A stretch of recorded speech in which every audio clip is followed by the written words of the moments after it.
Dear students, in this practical, we will look for a report on entrepreneurship as a career. We all know that if everybody aspires to get a job, there has to be someone to offer job, and entrepreneurs are the one who offer jobs. And that's why it is our moral responsibility to learn. If we undertake entrepreneurship as a career option, then we must know what exactly it is. What are its advantages being an entrepreneur? What are the disadvantages of being an entrepreneur? What is the risk that is involved in being an entrepreneur? Plus, what are the skills or the qualities that an entrepreneur should have? So all these things we will verify in this particular report, and based on this discussion we will recommend something and we will conclude something. I mean, that is what the format of report writing is. So when you perform this particular practical in class, what you need to do, every student should come prepared with two advantages of being an entrepreneur, two disadvantages of being an entrepreneur, and two qualities that are required to become an entrepreneur. So six things you will talk in front of everyone. I will discuss many advantages, many disadvantages, and many qualities of a good entrepreneur. So out of these, you can select any six item, like two advantages, two disadvantages, and two qualities of good entrepreneur. Based on your understanding, you can come and you can report. Of course, there is no restriction of any language. You can come up with Marathi, Hindi, or English. I don't mind. Right? So let's begin the report. See, this is the format of report writing. First of all, introduction. Entrepreneurship has become a highly sought after career option in recent years. आजकाल काय झालंय की लोक entrepreneurship मध्ये career करण्यासाठी खूप उत्सुक आहेत आणि खूप लोक करत आहेत. With many individuals opting to start their own business rather than pursuing traditional employment. नेहमीचा 9 ते 5 चा जॉब करण्यापेक्षा आता पुष्कळचे लोक काय करतायत, स्वतःचा बिझनेस स्वतः स्टार्ट करतायत. This report will explore the concept of entrepreneurship as a career, its benefits, drawbacks, and the skills and the qualities required to succeed as an entrepreneur. हा जो आपला अहवाल आहे, हा जो रिपोर्ट आहे, या रिपोर्टमध्ये आपण एखादा ऑन्टरप्रिनर होण्यासाठी ऑन्टरप्रिनरच्या अंगी कोणते गुण असले पाहिजे त्याबद्दल डिस्कशन करू. त्याचप्रमाणे ऑन्टरप्रिनरशिपमध्ये काय फायदे आहेत आणि काय तोटे आहेत त्याबद्दल डिस्कशन करू, आणि या डिस्कशनवरनं आपण काहीतरी कन्क्लुजन करू आणि काहीतरी रेकमेंडेशन देऊ. First of all, let us understand what is an entrepreneurship. Entrepreneurship is the process of designing, launching and running a new business or enterprise. Entrepreneurshipचा अर्थ असा होतो की आपण एक नवीन असं काहीतरी बिझनेस स्टार्ट करणं, नवीन लॉन्च करणं आणि तो चालवणं. मग तुम्ही सर्व्हिस नवीन लॉन्च करू शकता किंवा एखादं प्रॉडक्ट लॉन्च करू शकता प्रॉडक्ट बिझनेस मार्केटमध्ये. It's up to you. त्यामध्ये काय असतं, it involves taking risk, being innovative and creating value in the market. Entrepreneurs काय करतात, ऑन्टरप्रिनरशिपमध्ये काय करायचं असतं की तुम्ही नवीन काहीतरी कल्पना घेऊन यायची असते बाजारामध्ये, काहीतरी नवीन व्हॅल्यू तुम्ही द्यायचं असतं मार्केटमध्ये, की असं प्रोडक्ट किंवा अशी सर्व्हिस आतापर्यंत कोणी दिलेली नाही. Entrepreneurs are individuals who have the ability to identify opportunities, mobilize resources, and create a successful business venture. जे ऑन्टरप्रिनर्स असतात, जे उद्योजक असतात, त्यांच्यामध्ये एक खासियत असते की बाजारामध्ये कोणत्या गोष्टीची आवश्यकता आहे, कोणत्या प्रोडक्टची आवश्यकता आहे, कोणत्या सर्व्हिसची आवश्यकता आहे, आणि ती सर्व्हिस किंवा ते प्रोडक्ट आपण बाजारामध्ये उपलब्ध करून देण्यासाठी आपल्याला कोणत्या कोणत्या रिसोर्सेसची आवश्यकता पडेल हे ते ओळखतात, आणि त्यानुसार ते एक नवीन स्वतःचं यशस्वी असं बिझनेस व्हेंचर तयार करतात. So this is what entrepreneurship is. Now benefits of entrepreneurship as a career. मग तुम्ही एक यशस्वी उद्योजक होण्याचं किंवा करिअर जर का करण्याचं ठरवलं तर त्याचे बेनिफिट्स म्हणजे फायदे काय आहेत बघा. ऑटोनॉमी म्हणजे काय, स्वायत्तता असते, तुम्ही तुमच्या मर्जीचे मालक असता. As an entrepreneur you have the freedom to make your own decisions and run your business as you like. तुम्हाला कोणालाही विचारण्याची गरज नाही की मी आज सुट्टी घेऊ का. तुम्हाला कोणालाही विचारण्याची ही गरज नाही की मी लेट आलो तर चालेल का, तुमचा लेट मार्क लागणार नाही, काही नाही. तुम्हाला पूर्ण स्वायत्तता असते, तुम्ही स्वतःच्या डिसिजन स्वतः घेऊ शकता. अनलिमिटेड अर्निंग पोटेन्शियल, जेवढं तुम्ही काम कराल तेवढा पैसा तुम्हालाच मिळणार आहे, कारण तो तुमचा बिझनेस आहे. व्हेअरएज तुम्ही 8 तासाच्या नोकरीमध्ये 10 तास केले तर तुम्हाला थोडासा ओव्हरटाईम मिळेल. परंतु ते 2 तास 4 तास एक्स्ट्रा काम केल्यानंतरचा जो फायदा आहे तो तुम्ही ज्या व्यक्तीसाठी काम करत आहात त्याला मिळणार आहे, तुम्हाला नाही. इनोव्हेशन, ऑन्टरप्रिनरशिप म्हणजे काय? नवीन नवीन कल्पना, नवीन आयडिया, नवीन प्रॉडक्ट, नवीन सर्व्हिस बाजारात लॉन्च करायची, नवीन मार्केटिंग स्ट्रॅटेजीज घेऊन यायची. ते असतं ऑन्टरप्रिनरशिपचं इनोव्हेशन, आणि ते तुम्हाला फायदेमंद असतं कारण नवीन कल्पना लोकांना आवडतात. जॉब क्रिएशन, तुम्ही जॉब मागण्याच्या ऐवजी जॉब देणारे बनता जर का तुम्ही ऑन्टरप्रिनर बनलेत तर. Personal growth. Entrepreneurship can be transformative experience that helps you develop new skills, build confidence and achieve personal growth. तुम्ही जर का एखादा उद्योग सुरू केला तर त्याच्यासाठी लागणारे स्किल, त्याच्यासाठी लागणारा एक्सपिरियन्स तुम्ही अर्न करता, आणि जसं जसा तुमचा बिझनेस वाढत जातो तुला नवीन अनुभव येत राहतात, तुम्ही नवीन स्किल्स तुमच्या अंगी येत असतात, आणि अशा प्रकारे एक नवीन तुमचं स्वतःचं व्यक्तिमत्व घडत असतं. तर हा खूप मोठा बेनिफिट आहे ऑन्टरप्रिनरशिपचा. पुढचं आहे flexibility. As an entrepreneur you can often set your own schedule and work at times that are convenient for you. तुम्ही जर एखाद्यासाठी कोणासाठी जॉब करत असता तर त्या ऑफिसचा टायमिंग ठरलेला असतो. तुम्ही 5-10 मिनिटं लेट झाला की तुमचा लेट मार्क लागतो, आणि लेट मार्क लागला की तुमचा सॅलरी सुद्धा कट होऊ शकते किंवा तुमचा बॉस तुम्हाला ओरडू शकतो. परंतु तुम्ही स्वतः जर का उद्योजक असाल, तुमचा स्वतःचा व्यवसाय असेल, तर तुम्हाला खूप फ्लेक्झिबिलिटी असते, लवचिकता असते. तुम्ही तुमच्या सोयीनुसार, आज मला दिवसभरात एवढं काम करायचं आहे तर मी केव्हाही करू शकतो, संध्याकाळी करेल, दुपारी करेल, रात्री करेल, ती माझी मर्जी असते. परंतु जॉबमध्ये तुम्हाला तसं करता येत नाही. Creativity, entrepreneurship allows you to express your creativity and bring new ideas to life.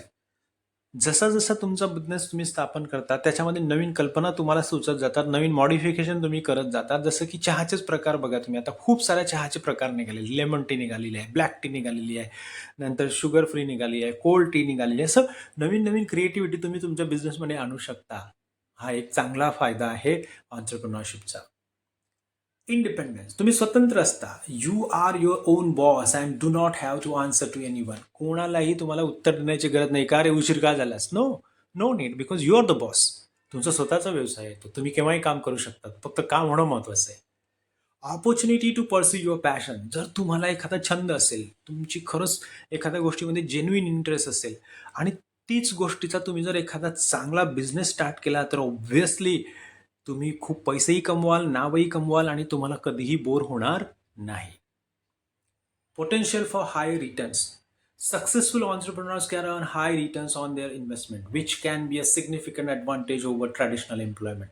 तुम्ही जॉब करून करून 1 नाही, 2 नाही, 3 लाख तुमचा पगार होईल महिन्याला. परंतु बिझनेसमध्ये असं पोटेन्शियल असतं की तुम्ही 10 लाखाचे 20 लाख, 20 लाखाचे 50 लाख होऊ शकतात. तुम्ही व्यवस्थित इन्व्हेस्टमेंट केली, व्यवस्थित तुमचा बिझनेस चालवला तर त्याच्यामध्ये मोठं यश तुम्हाला मिळू शकतं. त्यामध्ये खूप मोठी पोटेन्शियल आहे. Tax benefits. Entrepreneurs may be eligible for tax benefits such as deduction for business expenses, which can help reduce their tax liability. तुम्ही एखादा बिझनेस सुरू करण्यासाठी, त्याच्या एम्प्लॉईजचा पगार देण्यासाठी, नंतर रॉ मटेरियलसाठी, ट्रान्सपोर्टेशनसाठी जेवढा एवढा खर्च केला त्यावर तुम्हाला खूप सारे टॅक्समध्ये डिडक्शन मिळतं, आणि त्यामुळे तुमची जी खर्च आहे तो कमी होऊ शकतो, आणि तुम्हाला त्याचा फायदा हा नक्की होणार. Opportunities to build a legacy. जसं टाटा यांनी स्वतःची लेगसी तयार केली, अंबानी यांनी स्वतःची लेगसी तयार केलेली, अडानी स्वतःची लेगसी तयार करतात. तर तुम्ही पण असं एक मोठं इंडस्ट्रीयलचं घराणं टाटा बिर्लासारखं तुम्ही सुद्धा तयार करू शकता. तुम्हाला सुद्धा चान्स आहे. Diversification of income. Entrepreneurs can diversify their income streams by starting multiple businesses or investing in different industries. एखादा तुमचा बिझनेस सक्सेसफुल झाला तर त्यातनं मिळालेला फायदा किंवा जो प्रॉफिट होत असेल तोच प्रॉफिट तुम्ही नवीन दुसरा कुठला तरी बिझनेस सुरू करण्यासाठी वापरू शकता. जसं की टाटाचं उदाहरण घ्या तुम्ही. आज टाटा सगळ्या बिझनेसमध्ये उतरलेले आहेत. रिलायन्स अंबानी जे व्हेंचर आहे त्याच्यामध्ये अगदी जिओपासून, फोनपासून, अगदी भाजीपाल्यापर्यंत सगळे बिझनेस ते करत आहेत. का? कारण त्यांच्याकडे कॅपिटल उपलब्ध झालं आणि त्यांना एक टेक्निक माहिती पडले की आपण कसा बिझनेस करावा. असं तुम्ही पण एक तुमचा छोटासा बिझनेस चालला की त्याच्यावरनं तुम्ही आणखी साईड बिझनेस तयार करू शकतात. हा एक मोठा बेनिफिट आहे. Opportunity to make a difference. Entrepreneurs have the opportunity to make a positive impact on their community and society as a whole. बघा, अँड्रॉइड फोन आता जवळपास सगळ्यांकडे झालेत. कोणीही साधा फोन वापरायला मागत नाही. हा चेंज जो आणलाय सोसायटीमध्ये तो तुमच्यासारख्या ऑन्टरप्रिनॉरने आणलेला आहे, एका बिझनेसमॅनने आणलेला आहे. आणि त्यानुसार आता लोक आपले नवीन नवीन गोष्टी करत आहेत. तर बाजारामध्ये किंवा सोसायटीमध्ये नवीन काहीतरी बदल, नवीन सर्व्हिस, नवीन प्रॉडक्ट लॉन्च करून त्याचा उपयोग जर का लोक करू लागले तर तुम्ही एक ट्रेंड सेटर बनतात आणि तुम्हाला हा चान्स असतो समाजामध्ये एक वेगळं वेगळं काहीतरी तयार करण्याचा. Personal fulfilment. तुम्ही खूप समाधानी असतात. तुमचा बिझनेस प्रोग्रेस होतोय, ग्रो होतोय, तुम्हाला प्रॉफिट होतोय, तुमचं नाव होतंय, तुमच्या जर्नल्समध्ये फोटो येत आहेत, पेपर्समध्ये फोटो येत आहेत आणि तुमचं ओपिनियनला खूप मान मिळतो आहे. तर ऑब्व्हियसली तुम्हाला वाटेल की मी खरोखरच खूप भाग्यवान आहे, खूप फुलफिल वाटेल तुम्हाला, तुम्हाला स्वतःचा अभिमान वाटेल. Learning opportunities. Entrepreneurship provides a unique opportunity to learn new skills such as marketing, finance and management. बघा, तुम्ही एखादा बिझनेस सुरू केला तर प्रत्येक गोष्ट तुम्हाला येईलच याची गॅरंटी नाही. प्रत्येक गोष्ट येईलच नाही, मग तुम्हाला शिकावी लागेल. ते शिकावी लागेल म्हणजे काय, तुमचा बिझनेस रन करण्यासाठी तुम्हाला फक्त मॅन्युफॅक्चरिंग येते म्हणून तेवढ्यावरच भागणार आहे का तुमचं? नाही. तर त्या गोष्टीचं मार्केटिंग कसं करायचं, पैसा कुठनं गोळा करायचा, मॅन पॉवर कशी मॅनेज करायची, या सर्व गोष्टी तुम्हाला शिकायला मिळतात आणि तुमचं व्यक्तिमत्व एक फुल प्रूफ बनतं. So this is one of the benefits of entrepreneurship as a career. Networking opportunities. Networking opportunities म्हणजे काय, तुम्ही एखादा बिझनेस सुरू केला तर तुम्ही तुमच्या इन्व्हेस्टरसोबत नेटवर्किंग करू शकता, तुमचे जे काही शेअर होल्डर्स आहेत त्यांच्यासोबत नेटवर्किंग करू शकता, तुमचे कस्टमर्स कन्झ्युमर्स आहेत त्यांच्यासोबत चांगलं नेटवर्किंग होऊ शकतं, तुमचे जे कॉम्पिटिटर्स आहेत त्यांच्यासोबत तुमचं चांगलं नेटवर्किंग किंवा कम्युनिकेशन होऊ शकतं. सोसायटी समाजामध्ये तुमचं एक वेगळं स्थान निर्माण झाल्यानंतर सोसायटीशी तुम्ही चांगला एक नेटवर्किंग तयार करू शकता. So this is another advantage of entrepreneurship as a career. Ability to pursue multiple ventures. बघा, एक बिझनेस सुरू झाला, सक्सेसफुल झाला की दुसरा करणार, तिसरा करणार, चौथा करणार. आणि बाय डिफॉल्ट तुमच्यामध्ये ते नॅचरली इन्स्टिंक्टिव्हली येणारच, कारण तुम्हाला माहिती आहे की याच्यामध्ये किती पैसा आहे, याच्यामध्ये किती चांगल्या गोष्टी आहेत आणि आपण किती समाजामध्ये नवीन डिफरन्स आणू शकतो, किती नवीन जॉब तयार करू शकतो. त्यामुळे तुम्ही नवीन नवीन व्हेंचर्स हे चालू कराल. Opportunity to create a unique culture. An entrepreneur, you have the opportunity to create a unique company culture that reflects your values and vision. बघा, टाटाचं एक वेगळं कल्चर आहे, वर्किंग कल्चर आहे, रिलायन्सवाल्यांचं एक वेगळं कल्चर आहे. तर तसं पण तुम्ही जर तुमचा स्वतःचा ब्रँड सुरू केला तर तुमचं पण एक स्वतःचं वर्किंग कल्चर असेल. त्यामुळे तुम्ही पण असं काहीतरी नवीन करा जेणेकरून जसं टाटा, बिर्ला, रिलायन्सवाल्यांचं स्वतःचं वर्क कल्चर आहे, त्यांचं जसं नाव आहे पूर्ण मार्केटमध्ये, त्याप्रमाणे तुम्ही पण, जसं की आता टाटाच्या कार म्हणजे सेफ्टीसाठी एक नंबर, सो त्यांचं नाव झालेलं आहे, त्यांचं कल्चर आहे. तसं सेम तुम्ही पण तुमचा स्वतःचा बिझनेस सुरू केल्यानंतर तुमचं पण एक वेगळं कल्चर तुमच्या बिझनेसचं तुम्ही तयार करू शकता. Sense of accomplishment. Entrepreneurship can give you a sense of accomplishment, pride in what you have created, which can be a powerful motivator. आपण समाजामध्ये एक यशस्वी उद्योजक झाल्यानंतर आपल्याला मिळणारे मान, सन्मान, आपलं नाव, लौकिक, या सर्व गोष्टीमुळे तुम्हाला एक खूप स्वतःबद्दल स्वार्थ अभिमान वाटेल आणि तुम्हाला वाटेल की आपण खरंच खूप कमावलंय लाईफमध्ये आणि तुम्हाला बघून इतर लोक पण त्याच्यासाठी मोटिवेट होतील. मग हे फायदे झाले, तर नाण्याची दुसरी बाजू पण आपल्याला बघायची आहे, ती म्हणजे drawbacks of entrepreneurship as a career. आता फक्त फायदेच आहेत का बिझनेस सुरू करण्यामध्ये किंवा ऑन्टरप्रिनरशिपमध्ये? तर काही तोटेही आहे. Number 1, risk. Starting a new business is a high risk venture and there is always a chance that it may fail. बघा, प्रत्येकच बिझनेस चालेलच असं नाही. तो न चालण्याची मागची खूप सारी कारणे असू शकतात, परंतु तो फेल होण्याचे पण चान्स असतात. तर ही रिस्क पण असते. नाण्याला दोन बाजू असतात. अनसर्टेनिटी. अनसर्टेनिटी मतलब क्या? As an entrepreneur, you may face uncertainty about the future of your business, which can be stressful and challenging. बघा, बिझनेस तर चालू केला, परंतु तो चालेल की नाही ह्या स्ट्रेसमध्ये तुम्ही 24 तास राहू शकता. असं होऊ शकतं. आणि एखाद्या वेळेस आपण खूप मार्केट सर्वे केला, खूप बघितलं की इथे कुठल्या गोष्टीचा स्कोप आहे, कुठली सर्व्हिस नाही आहे, कुठलं प्रोडक्ट नाही आहे, आपलं स्टँडर्ड प्रोडक्ट आहे, इतरांच्या बाबतीत किंमत पण कमी आहे, पण तरी पण काहीतरी अनफॉर्च्युनेटली आपलं प्रोडक्ट चाललं नाही. ही अनसर्टेनिटी असते. चालेल की नाही चालेल, चालेल की नाही, it's a 50-50 game. Long hours. जॉबमध्ये 8 तास काम झालं, 10 तास काम झालं, तुम्ही घरी जाऊ शकता. परंतु बिझनेसचं तसं नाही आहे. जसं जसं तुम्हाला कस्टमर्स वाढतील, कन्झ्युमर्स वाढतील, बिझनेस वाढेल, तुम्हाला जास्त अवर्स द्यावे लागतील. Financial stress. Starting a new business can be an expensive and entrepreneurs may face financial stress and uncertainty. Business सुरू करण्यासाठी तुम्हाला कॅपिटल लागणारच, पण मग ते कुठून जमा करायचं? स्वतःच्या फॅमिलीतनं घ्यायचं का कोणाकडनं लोन घ्यायचं का बँकेकडनं लोन घ्यायचं किंवा शेअर होल्डर्सला घ्यायचं किंवा इन्व्हेस्टर्स बघायचा? हा स्ट्रेस तुम्हाला असणार आणि तो नेहमीच असणार. जसं जसं तुमचा बिझनेस वाढेल किंवा तुम्हाला ग्रोथ करायची असेल त्याच्यासाठी पण तुम्हाला नवीन भांडवल लागेल, तर त्यावेळेसही पैसे कुठून जमवायचे हा स्ट्रेस किंवा ताण तुम्हाला असणार. Emotional demands. Entrepreneurship can be emotionally demanding and entrepreneurs may face stress, anxiety and self-doubt. खूप वेळा आपल्याला भीती वाटते की यार मी तर एवढे 1 करोड टाकणार आहे आणि सगळेच जर गेले तर काय होईल, मी रस्त्यावर येईल, असं भीती मनात असते, हा स्ट्रेस असतोच. त्यामुळे कधी कधी आपल्याला बघावं लागेल की लोक धसावत नाही बिझनेस करण्यासाठी.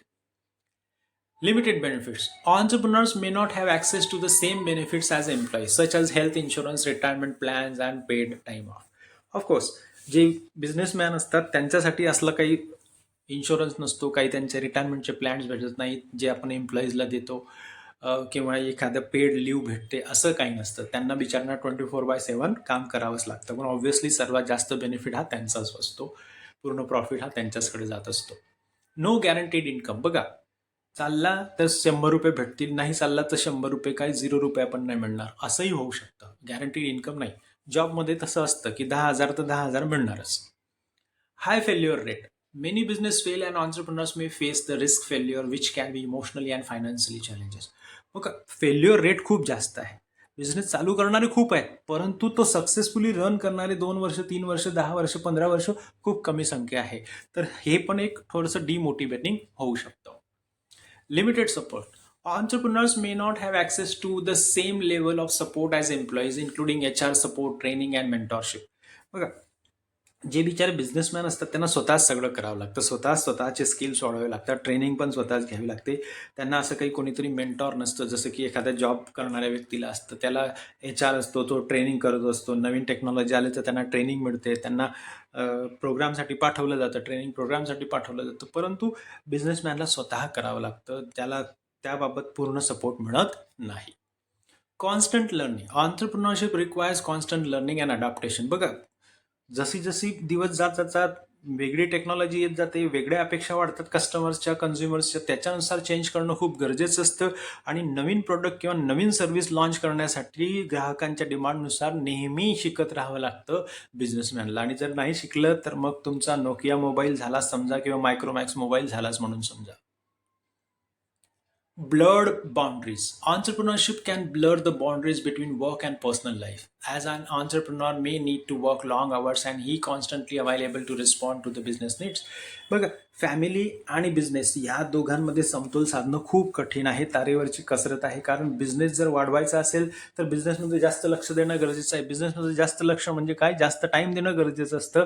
आणि आमच्याकडे सर्वांकडे 24 तासच असतात, मग फॅमिलीला किती टाईम द्यावा? पुष्कळसे असे काही बिझनेसमॅन असतात की त्या बिचारांना 2-2, 3-3, 4-4 दिवस आपल्या फॅमिलीला भेटता येत नाही, बघता येत नाही. ऑफकोर्स आता मोबाईलमुळे आपल्याला व्हिडिओ कॉल करता येतो, परंतु असं प्रत्येकालाच अवेलेबल होईल असं नाही. Limited work life balance. हा वर्क लाईफ बॅलन्स बिझनेसमॅनसाठी करणं खूप कठीण आहे ऑफकोर्स, कारण खूप वेळ खर्च होतो, खूप मॅनपॉवर बघावी लागते, रॉ मटेरियल बघावं लागतं, पॉलिसीज बघाव्या लागतात, लोकांच्या डिमांड बघाव्या लागतात, कॉम्पिटिशन फेस करावे लागते, खूप साऱ्या गोष्टी आहेत. आणि त्यामुळे वर्क आणि लाईफचा बॅलन्स करणं जिकरीचं असतं. Emotional demands. Entrepreneurship can be emotionally demanding as entrepreneurs may face rejection, criticism, disappointment. मग पुष्कळ वेळा काहीतरी प्रॉब्लेम होऊ शकतो, एखाद्या वेळेस तुमच्या प्रॉडक्टमुळे नुकसान होऊ शकतं आणि मग तुमच्यावर कॉम्पेन्सेशन देण्याची वेळ येऊ शकते, किंवा गव्हर्नमेंट पॉलिसीज किंवा नॉर्म्स तुम्ही एन्व्हायरमेंटच्या जर का व्हायलेट केल्या तर त्यामध्ये तुमच्यावर कारवाई होऊ शकते. पुष्कळशा गोष्टी असतात, कॉम्पिटिशन खूप जोरात असते आणि या सर्व गोष्टीमुळे तुम्हाला रिजेक्शन येणं, तुमच्यावर टीका होणं, या सर्व गोष्टी होत असतात. तुम्हाला निराशा येणं हे पण होऊ शकतं. So this is another disadvantage or drawback of entrepreneurship. Limited resources. Entrepreneurship may have limited resources, including limited funding, limited staff, limited equipment, which can make it difficult to grow and expand. बघा, पुष्कळ वेळा छोट्याशा स्केलवर आपण एखादा business सुरू करतो, परंतु तेवढ्याने तुम्हाला जास्त प्रॉफिट मिळत नाही किंवा तुम्ही सर्वाईव्ह होऊ शकत नाही. मग तुम्हाला तो ग्रो करायचा असतो, एक्सपान्शन करायचं असतं, वाढवायचं असतं. परंतु त्यासाठी तुम्हाला स्टाफ मिळणं गरजेचं असतं. स्टाफ स्किल्ड अनस्किल्ड मिळणं गरजेचं असतं. त्याच्यासाठी जागा मिळणं गरजेचं असतं. पाण्याची सोय होणे गरजेची असते. टेक्नॉलॉजीची गरज असते. या गव्हर्नमेंटच्या परमिशन्स लागतात. या सर्व गोष्टींसाठी पैसा लागतो. आणि जर का ते नसेल, हे सोर्सेस जर का लिमिटेड असतील, तर तुमची प्रगती लवकर होऊ शकत नाही ॲज अन ऑन्टरप्रिनर. कॉम्पिटिशन. एकाने एखादा बिझनेस सुरू केला की तसाच बिझनेस आणखी दुसरा, तिसरा, चौथा, पाचवा व्यक्ती टाकतो किंवा ऑलरेडी खूप सारी मोठी कॉम्पिटिशन असू शकते आणि या कॉम्पिटिशनमध्ये तग धरणं प्रत्येकाला जमू शकत नाही. Regulatory challenges. Entrepreneurs may face regulatory challenges including compliance with laws and regulations which can be time consuming. एखादा बिझनेस सुरू करण्यासाठी खूप साऱ्या परवानग्या लागतात आणि त्या परवानग्या मिळवणं सरकारकडनं खूप जिकरीचं काम असतं आणि ज्या ठिकाणी करप्शन जास्त आहे त्या ठिकाणी तो ऑब्व्हियसली अशा परवानग्या मिळण्यासाठी खूप पैसा वेळ खर्च घ्यावा लागतो आणि हे प्रत्येकाला शक्य होत नाही. पुष्कळशा निसर्गाच्या पॉलिसीज असतात, वातावरणाच्या पॉलिसीज असतात, सॉईलच्या पॉलिसीज असतात. त्या सर्व गोष्टी नॉर्म्स फुलफिल करणं खूप जिकरीचं असतं. त्यामुळे हे एक मोठं चॅलेंज आहे ऑन्टरप्रिनरशिपच्या पुढे. Tax complexity. पुष्कळ वेळा एखाद्या देशातील जे टॅक्सची पद्धत आहे, गुड्स अँड सर्व्हिस टॅक्स असून देत किंवा इतर कुठलेही सर्व्हिस टॅक्सेस असून देत, ती खूप कॉम्प्लिकेटेड आणि किचकट असते आणि प्रत्येकजण त्याच्यामध्ये एक्सपर्ट असतोच असे नाही. आणि त्यावेळेस मग एखाद्या वेळेस टॅक्स भरण्यामध्ये आपल्याकडनं चुका होऊ शकतात आणि ती एक वेगळी डोकंदुखी असते. ज्यावेळेस इन्कम टॅक्सवाल्यांची आपल्याला नोटीस येते त्यावेळेस आपण वेगळी डोकंदुखी होते किंवा आपल्याला नंतर मग तुमचा CA अपॉइंट करावा लागतो, त्याची फीस पे करावी लागते आणि काही वेळेस छोट्या प्रमाणावर जर का तुमचा बिझनेस असेल तर या गोष्टी सहन करणं तुम्हाला शक्य नाही होत. Limited access to funding. प्रत्येकाला चांगले इन्व्हेस्टर मिळतील, चांगल्या ग्रँट्स मिळतील, लोन्स मिळेल, सबसिडी मिळेल असं नाही आणि त्या मिळाल्या तर त्या खूप कमी आहेत. त्यामुळे हे एक नवीन चॅलेंज आहे आपल्या सर्वांसमोर. Reputation risk. Entrepreneurship may face reputation risk as their personal and professional reputation is tied to the success of their business. बघा, जर बिझनेस सक्सेसफुल झाला तर लोक डोक्यावर घेतात आणि अनसक्सेसफुल झाला तर लोक म्हणतात, बघ तुला काय गरज होती विनाकारण बिझनेस सुरू करायची, 9 ते 5 जॉब करायचा, गुपचूप बायका पोरांमध्ये बसायचं, असे पण टोमणे मारणारे लोक आहेत. आणि त्यामुळे ही जी रेप्युटेशनची रिस्क आहे ती ऑन्टरप्रिनर्सच्या डोक्यावर किंवा समोर टांगलेली असते. Burnout. Entrepreneurship can lead to burnout as entrepreneurs may work long hours and experience high level of stress and pressure. Blood pressure वाढणे, हार्ट अटॅक येणे यासारख्या गोष्टी ऑन्टरप्रिनर्सला येऊ शकतात कारण कंटिन्युअस काम करावं लागतं, स्ट्रेसमध्ये काम करावं लागतं, कॉम्पिटिशन तेवढी असते, वेळेवर तुम्हाला डिलिव्हरी द्यायची असते, ग्राहकांच्या कंप्लेंट सॉल्व्ह करायच्या असतात. या सर्व गोष्टी करता करता ऑब्व्हियसली तुमची स्ट्रेस लेवल वाढू शकते. Limited exit option. Entrepreneurs may have limited exit options for including limited opportunity to sell their business or transition to new role.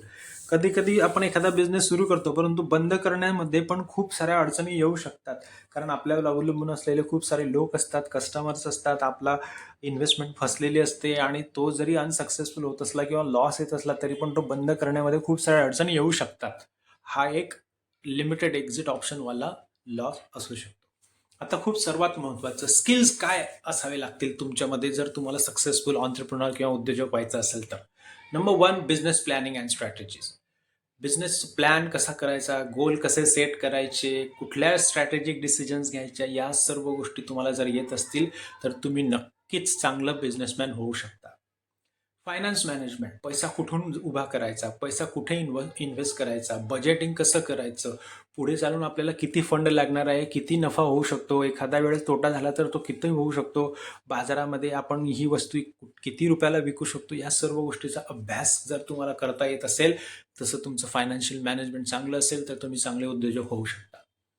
Marketing and sales. तुम्हाला जर का आपल्या प्रोडक्टची किंवा सर्व्हिसची चांगली मार्केटिंग, चांगली जाहिरात करता येत असेल तर तुमचा सेल चांगला होणार आणि जर तुमच्यामध्ये हे दोन्ही स्किल असतील, मार्केटिंगचे आणि सेलिंगचे, तर नक्कीच तुम्ही यशस्वी होऊ शकता.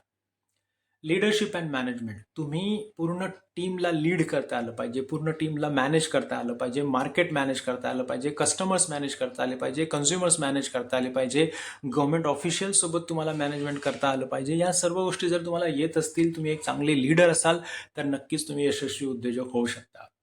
Communication and negotiation. बघा, लोकांसोबत बोलणं, आपल्या टीमसोबत बोलणं, त्यांना ट्रेनिंग देणं, त्यांचे व्ह्यूज ऐकून घेणं, त्यांना आपले व्ह्यूज सांगणं, कस्टमर्सच्या कंप्लेंट ऐकलं, त्या सॉल्व्ह करणं, मार्केटमध्ये कुठली गोष्ट आता हवी आहे आणि कुठली गोष्ट चालणार आहे या स्ट्रॅटेजीज ठरवणं. यासाठी जर तुम्हाला चांगलं कम्युनिकेट करता येत असेल आणि तुम्हाला नेगोशिएशन स्किल म्हणजे काय, की एखाद्या गोष्टीचे बार्गेनिंग करता येत असेल तुम्हाला, तर नक्कीच तुमचा बिझनेस चांगला ग्रो होऊ शकतो आणि ॲज अ बिझनेसमॅन तुम्ही यशस्वी होऊ शकता. टाइम मॅनेजमेंट अँड ऑर्गनायझेशन, तुम्हाला कमीत कमी वेळेमध्ये जास्तीत जास्त काम कसं करता येईल, जास्तीत जास्त आउटपुट कसं देता येईल, हे जर स्किल तुमच्याकडे असेल आणि लोकांना व्यवस्थित ऑर्गनाईज करून त्या गोष्टी ऑर्गनाइज्ड केल्यानंतर त्या व्यवस्थित त्यांच्याकडनं आउटपुट घेण्याचं जर का स्किल असेल, तर नक्कीच तुम्ही चांगले उद्योजक बनू शकता. नेटवर्किंग अँड रिलेशनशिप बिल्डिंग, प्रत्येक उद्योजकाने आपले कस्टमर्स, आपले कन्झ्युमर्स, आपले इन्व्हेस्टर्स, आपले शेअर होल्डर्स, गव्हर्नमेंट ऑफिशियल्स, या आपले कॉम्पिटिटर्स, या सर्वांसोबत, इवन फॉरेन डेलिगेट्स, या सर्वांसोबत चांगलं कम्युनिकेशन करून चांगलं नेटवर्किंग किंवा रॅपो तयार करणं गरजेचं आहे, कारण त्यानेच तुम्हाला सपोर्ट मिळू शकतो किंवा बिझनेस मिळू शकतो. आणि ते जर तुमच्यामध्ये असेल, नेटवर्किंगचं स्किल आणि रिलेशनशिप बिल्डिंगचं स्किल, तर तुम्ही चांगले उद्योजक होऊ शकता. इनोव्हेशन अँड क्रिएटिव्हिटी, तुम्ही नेहमीच काहीतरी नवीन करण्याची क्षमता असेल, तुमचा कल असेल त्याच्याकडे काहीतरी क्रिएटिव्ह करण्याचा, तर तुम्ही चांगले उद्योजक बनू शकता. नवीन काहीतरी प्रोडक्ट लॉन्च करू शकता, नेहमी असलेल्या प्रॉडक्टमध्ये चांगलं मॉडिफिकेशन किंवा चेंजेस करू शकता ग्राहकांच्या डिमांडनुसार. आणि असं जर तुम्ही केलं तर तुम्ही यशस्वी होण्याचे चान्सेस वाढतात.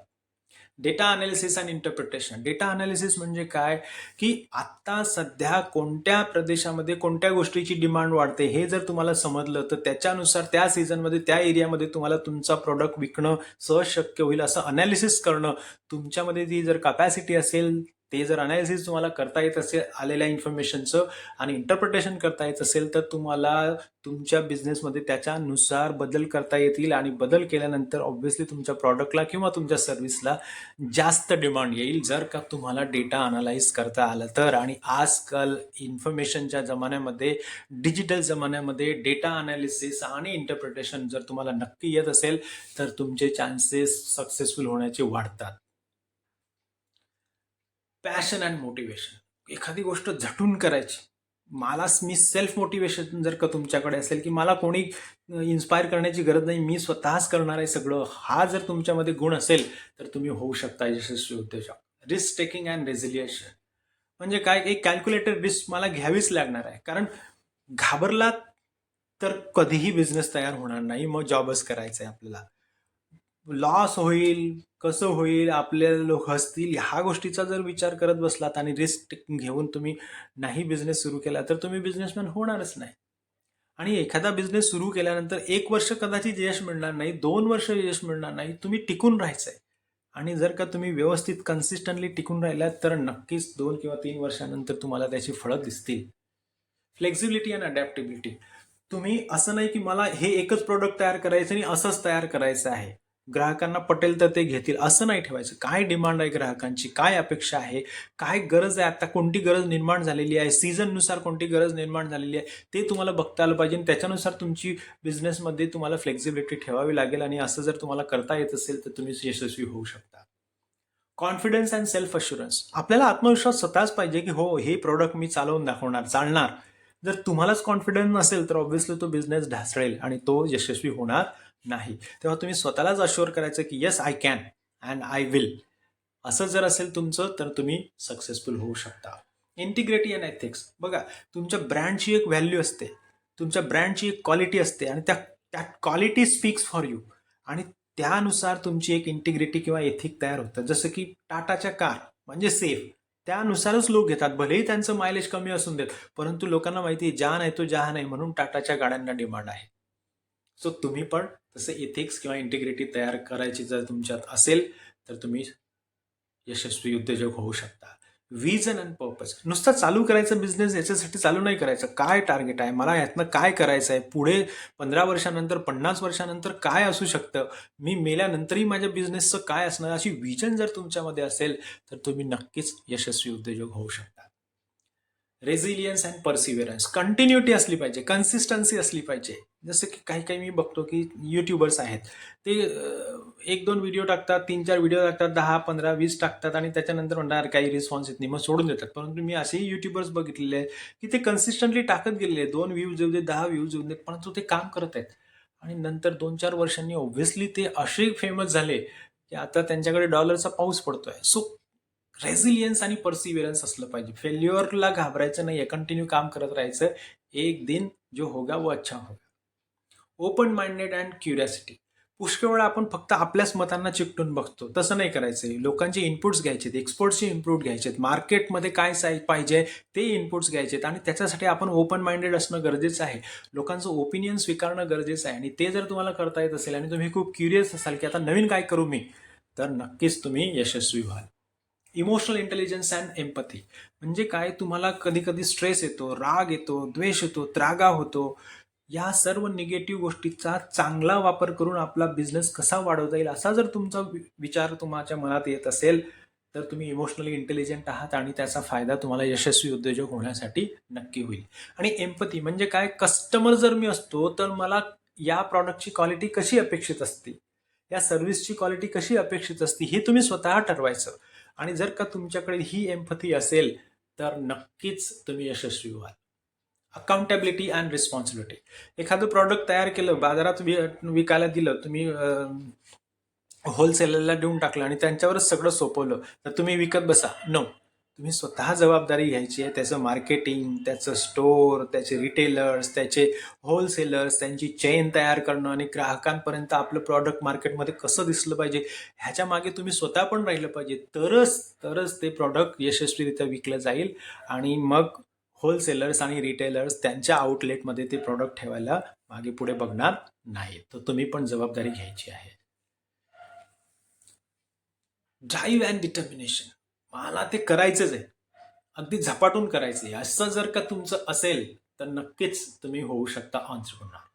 पॉझिटिव्ह ॲटिट्यूड आणि ऑप्टिमिझम. पुष्कळ वेळा काय करता, अरे काय बिझनेस करतो, डुबला तर काय करशील, रस्त्यावर येशील, भिकारी होशील, असे निगेटिव्ह कमेंट आपल्याला येतात. परंतु हे निगेटिव्हिटीला आपल्या जवळ येऊ द्यायचं नाही. ठीक आहे, 50-50 चान्स आहे, पण मला माझ्या मेहनतीवर, माझ्या स्किल्सवर विश्वास आहे, अशी पॉझिटिव्ह ॲटिट्यूड असेल तर तुमचे सक्सेस होण्याचे चान्सेस जास्त आहेत. Self discipline and self motivation. बघा, 2 पैसे आले म्हणून ते कुठेतरी आपण इन्व्हेस्ट करून टाकले रिकाम्या ठिकाणी आणि आपल्या बिझनेसवर खर्च नाही केले, आपल्या स्किल इम्प्रूव्हमेंटवर खर्च नाही केले, तर ऑब्व्हियसली बिझनेससाठी लागणारं भांडवल तुमच्याकडे राहणारच नाही. ते एक डिसिप्लिन असली पाहिजे की प्रॉफिटचा एवढा पर्सेंट मी स्वतःच्या ट्रेनिंगवर, माझ्या मॅनपॉवरच्या ट्रेनिंगवर घालवणार, त्यांच्या पगारावर घालवणार. हे तुम्ही स्वतःचे नियम घालून द्यायचे आणि ते फॉलो करायचे, जरी तुम्ही मालक असलात तरी. आणि तरच तुमचा उद्योग मोठा होऊ शकतो किंवा आणखी तुम्हाला नवीन व्हेंचर्स स्टार्ट करता येऊ शकतात. क्रिएटिव्हिटी आणि इमॅजिनेशन. चला ठीक आहे, मी एक चांगलं प्रोडक्ट बाजारात आणलं, चांगली सर्व्हिस बाजारात आणली, पण 2-4-6 महिन्यांनी त्याच्यामध्ये काहीतरी चेंजेस करणं गरजेचं आहे, नवीन व्हर्जन आणणं गरजेचं आहे. तरच लोक त्याच्या मागे राहतील, कारण लोकांच्या डिमांड वेगळ्या व्हायला सुरू होतात. नवीन जनरेशन जी जेन झी आहे, आता जेन अल्फा चालू आहे, या अल्फा जनरेशनच्या काय डिमांड असू शकतात, कारण त्या जर आपण अभ्यासल्या नाही आणि त्याच्यानुसार जर चेंजेस नाही केले तर ऑब्व्हियसली आपला बिझनेस होऊ शकणार नाही. पण आपण क्रिएटिव्ह आणि इमॅजिनेटिव्ह असेल तर नक्कीच त्याच्यामध्ये आपण नवीन काहीतरी घेऊन येऊ आणि लोकांना त्याची मदत होईल. Strong work ethic. Strong work ethic म्हणजे काय, 100% द्यायचे. मी माझं काम 100% करणार, मग ते काही असून देत, कुठलीही परिस्थिती असून देत, 100%, नॉट लेस दॅन 100%. असं जर का तुमचं वर्क एथिक असेल तर तुम्ही सक्सेसफुल होऊ शकता. Ability to learn from failure. कधी कधी खूप प्रयत्न करतो आपण, 100% प्रयत्न देऊनही कधी कधी फेल्युअर येतं. ठीक आहे, काहीतरी मिस्टेक होऊन जाते, मग ते तिथे सोडायचं नाही. आता आपण विथ मिस्टेक जाणार आहोत, मिस्टेक आपल्याला एक्सपिरियन्समध्ये आहे, मग ती रिपीट आपण करणार नाही, म्हणजे काय आपले सक्सेसचे चान्सेस जास्त होणार. मग थांबायचं नाही, लर्न फ्रॉम युअर फेल्युअर. आणि अशी जर तुमची ॲटिट्यूड असेल तर तुम्ही यशस्वी उद्योजक होऊ शकता. Strong communication and interpersonal skills. बघा, लोक शिव्या देतील, लोक भांडतील, कस्टमर्स तुम्हाला शिव्या देतील ऑनलाईन, ठीक आहे, ॲक्सेप्ट करायचं. त्यांना काहीतरी तकलीफ झाली आहे, त्यांना काहीतरी प्रॉब्लेम झाला आहे, तुमचं प्रॉडक्ट किंवा सर्व्हिस अपेक्षेप्रमाणे नाही आहे म्हणून ते तुम्हाला शिव्या देत आहेत. परंतु त्यावरून तुम्हाला शिकायला मिळतं की ठीक आहे, आपल्या प्रॉडक्टमध्ये किंवा सर्व्हिसमध्ये आपण असे वेगवेगळे बदल जर केले तर नक्कीच लोकांच्या शिव्या नाही तर आपल्याला यांच्या कॉम्प्लिमेंट्स मिळतील तर त्यांच्या शिव्यांचा बदल तुम्ही जर कॉम्प्लिमेंटमध्ये करू शकत असाल स्ट्रॉंग कम्युनिकेशनने आणि इंटरपर्सनल स्किल्सने तुमच्या, तर नक्कीच नक्कीच तुम्ही यशस्वी उद्योजक व्हाल. Ability to think critically and strategically. काय करायचंय, कसं करायचंय, कुठली कॉम्प्लेक्स प्रॉब्लेम येऊन देत तो सोडवण्यासाठी थोडासा वेळ घ्यायचा आणि योग्य ते सोल्युशन घ्यायचं, एक्सपर्ट्स ॲडवाईस घ्यायचा, खूप सारे मेंटॉर्स असतात त्यांचा ॲडवाईस घ्यायचा आणि मग तो प्रॉब्लेम सॉल्व्ह करायचा. तशी जर का तुम्ही स्ट्रॅटेजी ठेवली आणि क्रिटिकल आउटलुक तुमचा असेल तर तुम्ही यशस्वी नक्की व्हाल. Strong problem solving and analytical skills. कोणती समस्या आली, का आली, काय करायला पाहिजे, या सर्व गोष्टींचा अनालिसिस करून योग्य तो निर्णय घेतलं की ती प्रॉब्लेम नक्कीच सॉल्व्ह होणार. कारण बिझनेसमध्ये प्रॉब्लेम हे येणारच. कधी वर्कर्सचा प्रॉब्लेम येईल, कधी प्रोडक्शनचा येईल, कधी सेल्सचा येईल, कधी ट्रान्सपोर्टेशनचा येईल, कधी स्टोअरचा येईल. Any problem May come in. परंतु तुम्ही तो सॉल्व्ह करण्याची अबिलिटी ठेवायची आहे, कारण सगळ्या गोष्टी स्मूथ होतीलच असं नाही. Ability to stay focused and motivated. बघा, पुष्कळ काहीतरी प्रॉब्लेम येऊ शकतात किंवा खूप प्रॉब्लेम आफ्टर प्रॉब्लेम येऊ शकतात आणि आपल्याला वैताग येऊ शकतो, परंतु या गोष्टीने मागे हटायचं नाही. आपलं टार्गेट ठरवलेलं आहे आणि सेल्फ मोटिवेटेड राहायचं की मला हे करायचंच आहे, भले कितीही प्रॉब्लेम येऊ दे, कितीही अडथळे येऊ दे, मला ते करायचंच आहे. अशी जर ॲटिट्यूड असेल तर तुम्ही सक्सेसफुल नक्कीच व्हाल. सो अशा प्रकारे आपण आज बघितलेलं आहे ऑन्टरप्रिनरशिपचे फायदे, तोटे आणि एक ऑन्टरप्रिनरशिप होण्यासाठी तुमच्या अंगी कोणते गुण असले पाहिजे या सर्वांचा परिपाक आपण याच्यामध्ये बघलेला आहे. सो फायदेही आहेत, तोटेही आहेत, इट्स अप टू यू. परंतु मी सांगेल की तुम्ही जास्त करून फायद्यांवर कॉन्सन्ट्रेट करा. जे तोटे आहेत त्याचं सोल्युशन बघा आणि त्यानुसार जर का काम केलं तर तुम्ही सक्सेसफुल ऑन्टरप्रिनर होऊ शकता. बघा, जॉबवाला फार फार तर मुंबईसारख्या ठिकाणी एखादा 1 BHK 2 BHK घेऊ शकतो आणि त्याच्या आयुष्यात 20-25 वर्ष घालवतो. परंतु तेच जर का तुम्ही व्यवस्थित बिझनेस केला, चिकाटीने बिझनेस केला, खूप मेहनत केली, तर त्या 20-25 वर्षामध्ये तुमच्या 2 लाखाचे 2 करोड किंवा 20 करोड किंवा 200 करोडही होऊ शकता. Sky is the limit. So conclusion हेच आहे आणि या कन्क्लुजनवरनं रेकमेंडेशन आहे की तुम्ही स्वतःचा एक बिझनेस प्लॅन डेव्हलप करा. Develop a business plan. नाही समजत असेल तर सीक मेंटॉरशिप. म्हणजे काही एक अनुभवी व्यक्ती आहे, एक्सपर्ट आहेत, रिटायर्ड लोक आहेत कुठल्या कंपनीतले, त्या तुमच्या प्रॉडक्टशी संबंधित, त्यांच्याकडनं ॲडवाईस घ्या. म्हणजे तुमचे फेल्युअरचे चान्सेस कमी होतील. Build a strong network. मित्र असून देत, तुमचे क्लासमेट्स असून देत, सिनियर्स असून देत, कस्टमर्स असून देत, इन्व्हेस्टर्स असून देत, शेअर होल्डर्स असून देत, कन्झ्युमर्स असून देत, कॉम्पिटिटर्स असून देत, फॉरेन डेलिगेट्स असून देत, या सर्वांसोबत व्यवस्थित नेटवर्क तयार ठेवायचं आहे. जेणेकरून तुम्हाला जेव्हाही काही प्रॉब्लेम येईल तर हे लोक सॉल्व्ह करण्यासाठी तुमची मदत करते.